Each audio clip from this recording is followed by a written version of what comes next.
तीन बहनों की लालची भाभी। करिश्मा, रेशमा और मनीषा तीन बहनें हैं। उनका एक भाई भी है, मयंक। मयंक अपनी बहनों को बहुत प्यार करता है, लेकिन मयंक की पत्नी सविता इस मामले में मयंक से बिल्कुल ही अलग है। वो अपनी ननदों का जितना बुरा कर सकती है उतना बुरा करती ही रहती है और अपनी ननदों पर हुक्म भी चलाती है। करिश्मा, करिश्मा, तुमने अभी तक नाश्ता नहीं बनाया? तुम्हारे भैया को ऑफिस जाने में देर हो रही है। हाँ भाभी, बस अभी बनाती हूँ। करिश्मा, तुम ये ढीलापन छोड़ दो। कल को पराये घर जाना है। वहाँ अगर तुम इस तरह से काम करोगी तो लोग क्या कहेंगे कि माँ ने और भाभी ने कुछ सिखाया नहीं। और तुम्हारी दोनों बहनें कहाँ हैं? अब रेशमा मार्केट गई है और मनीषा सो रही है। क्या? सुबह के 8 बज रहे हैं और ये महारानी अभी भी सो रही है? ये कहते हुए सविता अपनी सास दुर्गा देवी के पास जाती है। माँ जी, देख रही हो अपनी बेटियों के तौर तरीके? क्या हुआ बहू, सुबह सुबह क्या कर दिया मेरी बेटियों ने? अरे एक तो अभी अभी उठकर किचन में गई है, दूसरी सुबह सुबह बाहर चली गई और तीसरी अभी तक सो रही है। क्या करूं मैं इन तीनों का? मैं तो परेशान हो गई हूँ। जा जाकर उठा उसे और रेशमा से मैं बात करती हूँ। सविता सीधा मनीषा के कमरे में जाती है और उससे कहती है, महारानी जल्दी उठो, सूरज सर पर आ गया है। भाभी थोड़ी देर और सोने दो ना, मैं रात को लेट सोई थी। वो क्या है ना, यूनिट टेस्ट चल रहे हैं। शराफत से उठती है या नहीं, या फिर पानी की भरी बाल्टी डालूं तेरे ऊपर? नहीं नहीं भाभी, मुझे बिस्तर में नहीं लाना, उठती हूँ मैं। मनीषा जल्दी से उठकर बाथरूम में चली जाती है। सभी आराम से बैठकर नाश्ता कर रहे होते कि तभी रेशमा बाजार से हाथ में सामान लिए आ जाती है। रेशमा को देखते ही सविता उस पर बरस पड़ती है। लो, आ गई महारानी। ऐसा भी क्या सामान लाना था जो सुबह आंख मलते ही बाजार की तरफ रवाना हो गई? भाभी, कल आप ही तो चीख रही थी कि घर का सारा सामान मुझे ही लाना पड़ता है, घर में किसी को भी किसी काम से कोई लेना देना नहीं है। अब मैं बाजार जाकर सामान ले आई तो आपको इस बात से भी तकलीफ हो रही है? देख रही हो माँ जी, अपनी बेटी की जुबान कैंची से भी तेज चलती है। और मयंक, आप तो कुछ कहेंगे नहीं अपनी लाडली बहन को। रेशमा, अपनी भाभी से ऐसे बात नहीं करते। चलो माफी मांगो। भैया, मैं क्यों माफी मांगू? आप भाभी से बोलिए ना कि हम पर कम हुक्म चलाया करे। हम इस घर की बेटियां हैं और आपकी पत्नी की ननद है, नौकरानी नहीं। लो कर लो बात। इनकी भलाई के लिए कुछ भी बोलो तो इन्हें बुरा लग जाता है। इस घर में यही इज्जत है मेरी। देख लो माँ जी, आपकी बेटी किस लहजे में मुझसे बात कर रही है। सविता वहां से चली जाती है।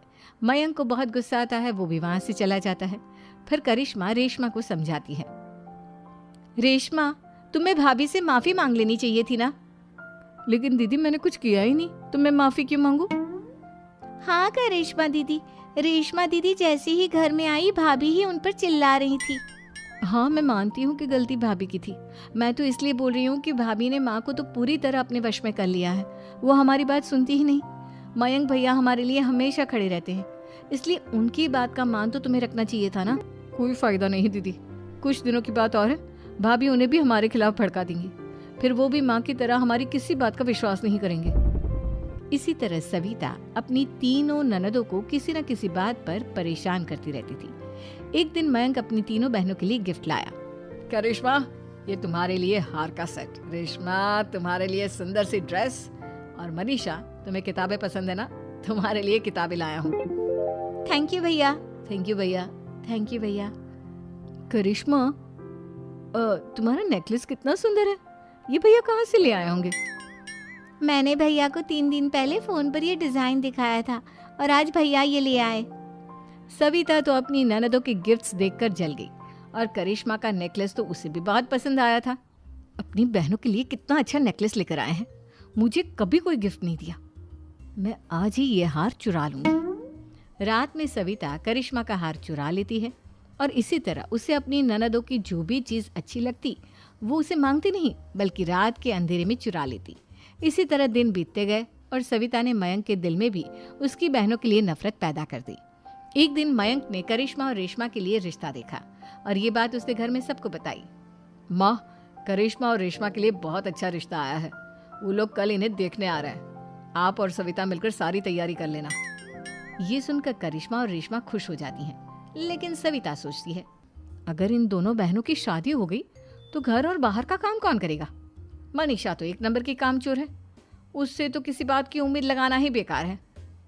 मुझे इस शादी को रोकना होगा। अगले दिन सभी लड़के वालों के स्वागत की तैयारी करने में लगे होते हैं। तभी मयंक अपनी बहनों से आकर कहता है, तैयार हो गई तुम दोनों?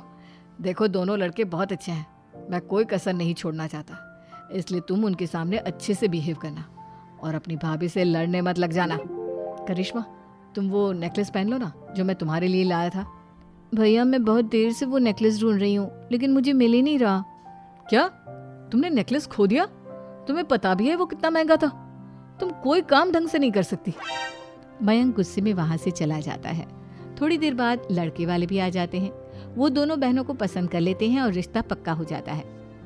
लेकिन सविता के दिमाग में तो कुछ और ही खिचड़ी पक रही थी। वो पंडित जी के पास करिश्मा की कुंडली लेकर जाती है और उन्हें पैसे देकर करिश्मा की कुंडली बदलवा देती है। जब लड़के वालों के पास करिश्मा की कुंडली जाती है तो वो दुर्गा को फोन करते हैं। बहन जी, हमने करिश्मा की कुंडली अपने पंडित जी को दिखाई थी। आपकी बेटी की कुंडली नहीं बल्कि दोषों का पिटारा है।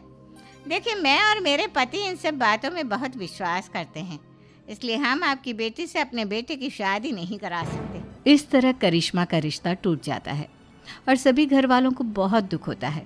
अब कविता सोचती है, चलो करिश्मा का तो रिश्ता टूट गया, अब रेशमा का भी रिश्ता तोड़ना है। क्या करूं? अब सविता आवाज बदलकर किसी अननोन नंबर से रेशमा के होने वाले ससुराल में फोन करती है। हेलो, मैं कौन हूँ कौन नहीं ये आपके लिए जानना ज़रूरी नहीं, बस इतना सुन लो कि रेशमा का 2 साल से किसी के साथ अफेयर चल रहा है। बस रेशमा का रिश्ता तोड़वाने के लिए सविता का इतना कहना काफी था। अब रेशमा का भी रिश्ता टूट गया। मयंक और दुर्गा देवी ने रेशमा को खूब खरी खोटी सुनाई और उससे बार बार उस लड़के के बारे में पूछने लगी। आप दोनों मुझे क्यों परेशान कर रहे हो? अरे कोई लड़का होगा मेरी लाइफ में तो मैं बताऊंगी ना, जब कोई है ही नहीं तो कहाँ से लाऊं मैं कोई लड़का? तो तेरे होने वाले ससुराल वालों को फोन किसने किया था? माँ, मैं नहीं जानती किसने फोन किया था, मैं सच कह रही हूँ। मैं तो पहले ही कह रही थी इसकी लगाम खींच कर रखो, लेकिन मेरी सुनता ही कौन है। आप चुप रहिए भाभी, ये सब आपका ही किया धरा है। अब तीनों बहनों को विश्वास हो जाता है कि ये सब उनकी भाभी ही कर रही है। तीनों बहनें अपनी भाभी को सबक सिखाने के लिए एक वकील कर लेती है और घर में हिस्सा मांगना। देखो भैया, माँ बाप की जायदाद में जितना बेटों का हक होता है उतना ही बेटियों का, इसलिए इस घर के 4 हिस्से होंगे और हमें अपना हिस्सा चाहिए। मैंने तुम्हारे लिए क्या क्या नहीं किया और तुम इस घर में हिस्सा मांग रही हो? भैया, आप और माँ हम बहनों की कोई बात नहीं सुनते हो और भाभी हमारी शादी नहीं होने देगी क्योंकि उन्हें लगता है कि आप हमारी शादी में ज्यादा पैसा लगाओगे और उन्हें हम जैसी फ्री की नौकरानी कहाँ मिलेगी। तो हम भाभी के साथ तो रह नहीं सकते, हम बहनों को अपना हिस्सा चाहिए। अरे तुम्हें शर्म आनी चाहिए अपनी भाभी पर ऐसा इल्जाम लगाते हुए। वो तुम्हारे बारे में कितना सोचती है। हाँ माँ, भाभी हमारे बारे में बहुत सोचती है, दिन रात बस यही सोचती रहती है कि किस तरह से अपनी तीनों ननदों को परेशान करूं और कभी मुझे पढ़ने भी नहीं देती। दोनों बहनों का रिश्ता भी तो इन्होंने ही तोड़वाया है और रात में हमारे कमरे में आकर हमारी चीजें भी चुराती हैं। इसी तरह सविता की तीनों ननदें अपनी बात पर अड़ी रही। अब कोर्ट में तारीख भी शुरू हो गई। जब सविता को लगा कि उसकी तीनों ननद इतनी आसानी से नहीं मानने वाली, तो उसने अपने पति और सास को सारी सच्चाई बता दी और अपनी तीनों ननद से माफी मांगी। मयंक और दुर्गा को भी अपनी गलती का एहसास हो गया। अब सविता खुद करिश्मा और रेशमा के लिए अच्छा रिश्ता ढूंढती है और उनकी शादी करवाती है।